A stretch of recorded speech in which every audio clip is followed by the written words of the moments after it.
Is the Redrix Claymore worth grinding competitive PvP for? I'm Fbodieslive, and today we're going to break it down for you.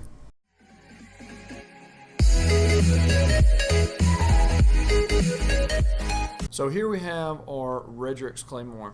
What's special about it? Why are people after it? This gun, it's a normal pulse rifle, high impact, low rate of fire, nothing too special about it in the stats itself. What makes this weapon great is the perks that it comes with. So first we have Outlaw. Precision kills greatly decrease reload speed. And our second perk, and what the whole main attraction of this weapon is after you have Outlaw procced, when you reload, this Desperado perk procs, and you get, instead of a low rate of fire pulse rifle, you get a high rate of fire pulse rifle with the same damage. So you can just imagine how good this thing shreds once this perk is active. So the Claymore has 3 barrel options. I choose the bottom one because it increases the stability. These others, they mess with handling and range, and to me, stability is more important on a weapon like this when you're trying to hit headshots and get Outlaw to proc, and then Desperado to follow that. I've got a masterwork on the Redrix here. I've only done it one time because I ran out of cores. It rolled range, so that's what I'm sticking with. You might want to go with a magazine increase. I don't know how many bullets extra you would get. If it was like 3 or better, I might go with a magazine increase over range, because the pulse rifle already has good range anyway. But from there, let's just see what this weapon can do.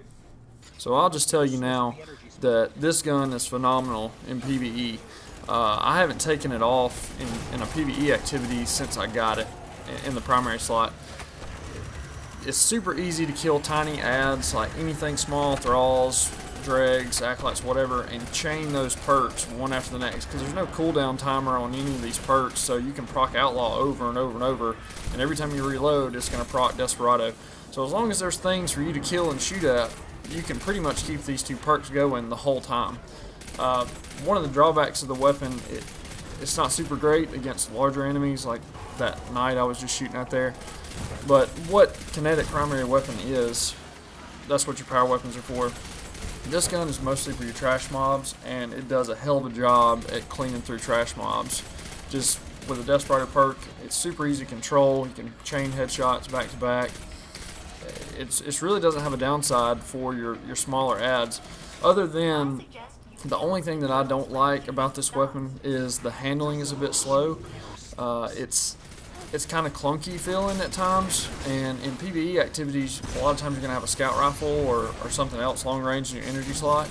You're not usually going to run an SMG, at least I don't, and I find it difficult when enemies get on top of me, like Thrall, if they're overwhelming me.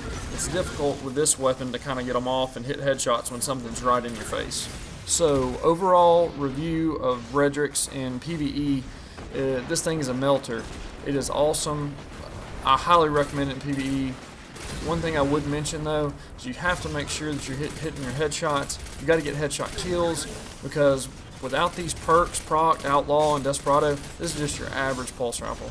You got to make sure you're hitting the headshots. Got to drop them with a headshot.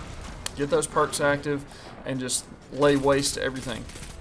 Another thing I would mention about this gun is you have to be somewhat careful with Desperado procced, in that sometimes you'll feel almost invincible. You'll feel like, oh, I can push these ads or whatever, but you might be weak from shooting an enemy.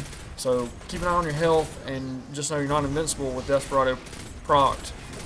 Just because you can melt something doesn't mean that you won't die. So you have to be really careful about how you push out on enemies. Alright, I went over it in PvE, now let's break it down for PvP.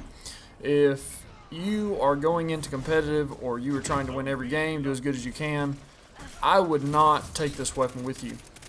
You're going to be a lot better off using Graviton or Vigilance Wing, because they just, in the base form of this weapon, it just doesn't have the time to kill that either of those other 2 guns have. Well, what I will say is that this gun is hella fun to use in PvP. And what I mean by that is, in this particular clip here, and a few more that I'm going to show you, this guy's going to hurt me pretty bad, and I absolutely annihilate him in about half a second.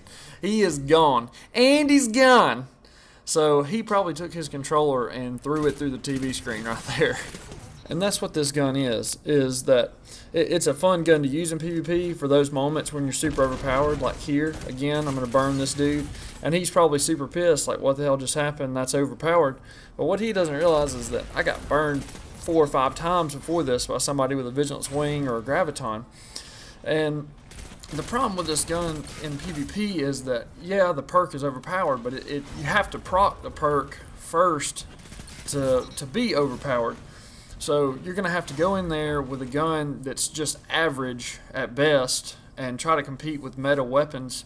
And unless you're just like a super good player, you're probably not going to do all that well. And what it is like, it's got to be a headshot kill for one. So sometimes you're going to kill somebody and it's not going to be a headshot kill. Well, okay. A second problem that I run into, and I think it's the biggest problem with this gun in PvP, is that if you do get a headshot kill, you have to find somebody else to shoot pretty quick. So what you can do, and I would highly recommend this if you're going to use this gun in PvP, you want to look at your radar after you get done killing someone and see if there's any blips on your radar. If there's not any blips, don't reload right then. You're going to need to wait, because if you go ahead and reload right then, the perk's going to run out before you find anybody else. And that's going to suck. You're going to run up on somebody and the perk's going to deactivate when you thought it was active. You thought you were going to get the melter right there, and then you end up crapping out. So always watch your radar. Make sure there's somebody that you can quickly go find and attack after you do get a headshot kill. So I didn't want this video to be too long, but there's still a few points about PvP and this gun I want to go over with you. And I want to talk about like the ranges that this gun works best in. Like, so if you're dead set on using it, kind of where you need to play and whatnot to have the best chance. And this is just my opinion. It's different for everybody, I suppose. So any map that's just like really close quarters, like really tight, I would avoid using this gun on totally, because it just doesn't perform well in a close range situation. You're going to want to stay that medium to even on the line of long range, like medium to long range. Anything close and up short, you're going to get melted by Last Hope, Anti-Ope, anything short range, sidearms, SMGs, whatever. So stay on that outside range. A big point about the gun, like I mentioned earlier, is about when you need to reload. You don't have to reload right away when you get a headshot kill. You get about 2 or 3 seconds with Outlaw before it goes away. So try to find somebody on radar, start running towards them, and then reload, and then try to get the kill.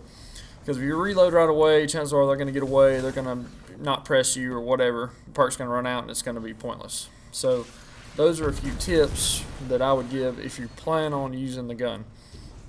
Overall rating in PvP, it's a fun gun to use, but you're not gonna blow anybody out of the water with it. Like I said before, you're gonna be way better off with a Graviton or a Vigilance Wing.